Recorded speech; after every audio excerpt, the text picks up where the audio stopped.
Dans le monde du luxe, rares sont ceux qui ont su allier héritage familial, vision stratégique et engagement sociétal avec autant de brio que François-Henri Pinault. À la tête de Kering, il a métamorphosé un conglomérat français en un empire mondial du luxe, tout en plaçant la responsabilité sociale et environnementale au cœur de sa stratégie. Son parcours, marqué par des choix audacieux et une gestion visionnaire, mérite d'être exploré en profondeur. 1.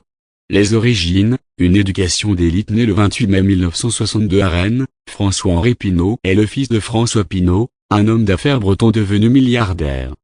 Issu d'une famille où l'on porte le prénom François de génération en génération, il grandit dans un environnement propice aux affaires. Après des études secondaires en Bretagne, il intègre l'école des hautes études commerciales à Paris, l'une des institutions les plus prestigieuses de France. 2. L'entrée dans le groupe familial diplômé d'HEC, François-Henri rejoint le groupe familial en 1987.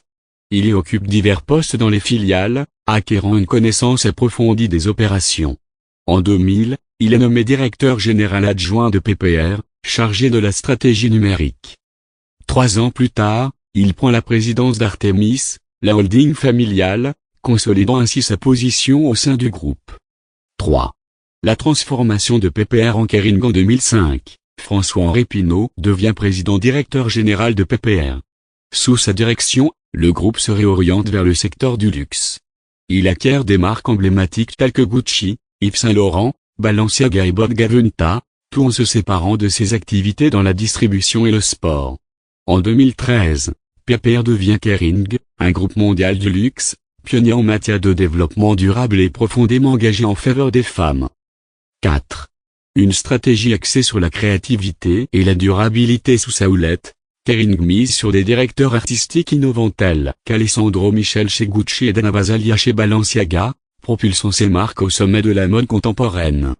Parallèlement, François-Henri met en place des initiatives écologiques, comme le compte-résultat environnemental, mesurant l'impact écologique du groupe tout au long de sa chaîne d'approvisionnement.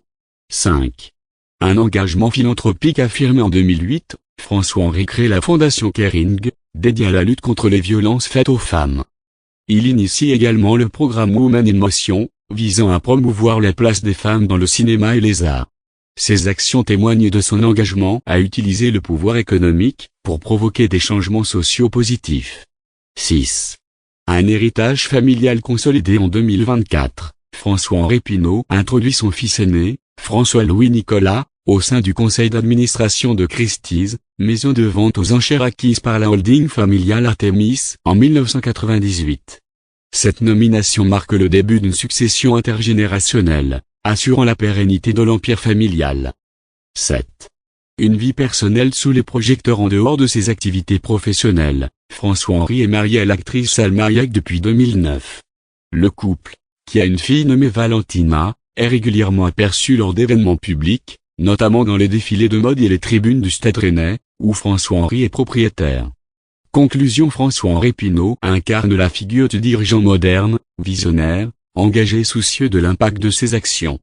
À la tête de Kering, il a su transformer un groupe familial en un leader mondial du luxe, tout en plaçant la créativité et la responsabilité sociale au cœur de sa stratégie.